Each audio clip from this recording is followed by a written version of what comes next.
And welcome back to The Factor Uncensored. The Barbershop has been known as more than a place to get your hair cut. It's a place to kick back, enjoy a few laughs, and chop it up with old and new friends. But everyone doesn't have that experience. For some, the conversation in the barbershop may be too masculine for some, or just over the top as a result. Some gay men say they may feel they need to go pretending to be straight in the barbershop. They say it's a way to protect themselves. Let's bring in our next guest to talk about that. Reality TV star Relly B, Jordan Scott, and Barber Andrew Collins. Glad to have you all here on The Factor Uncensored. So first of all, Relly B, what is it like when you sit in the barbershop waiting to get your hair cut and you hear those conversations? Well, Isaiah, unfortunately, never waited because I always had an appointment, but now that's a reality star.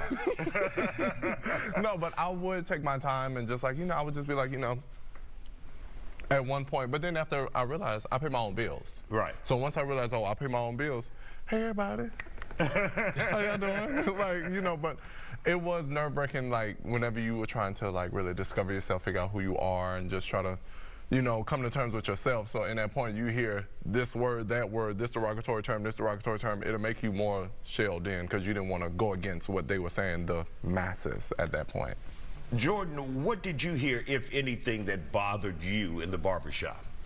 Well, being that I have so many friends and I am close with so many people that identify with so many different sexualities, it can be very uncomfortable for someone like me who shows up to the world as per se more masculine. People assume that I am an ally for homophobia, and so when I would hear things or I would be in the chair, and if something in pop culture comes up and there is a reference towards someone that is homosexual or whatever that they identify with, it's usually, like Relly said, derogatory. It's usually homophobic. It's usually something that is unsafe for people. And so it makes me uncomfortable.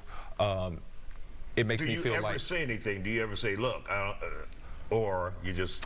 A lot of times for me, I usually keep quiet, and it's not the best thing because I think sometimes it goes against what I try to teach my children that I teach.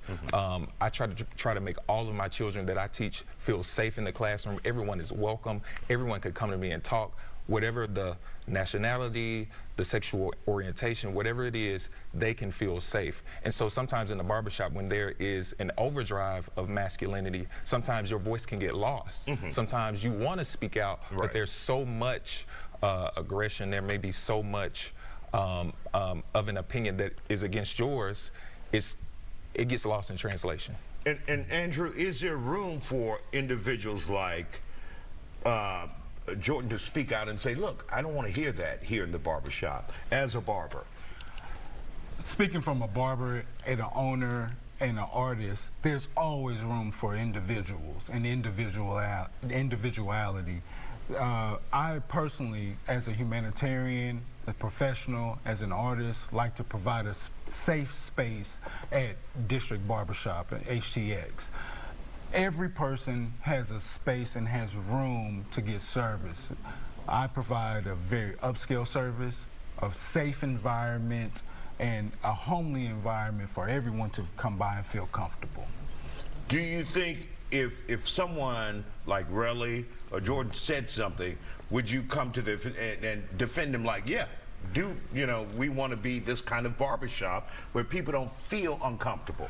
Well, actually, a feeling is exactly what I like to do. I, as a humanitarian, as a human being as a person, everyone has a feeling. Everyone has an emotion. Everyone wants to feel comfortable. Everyone wants to feel invited.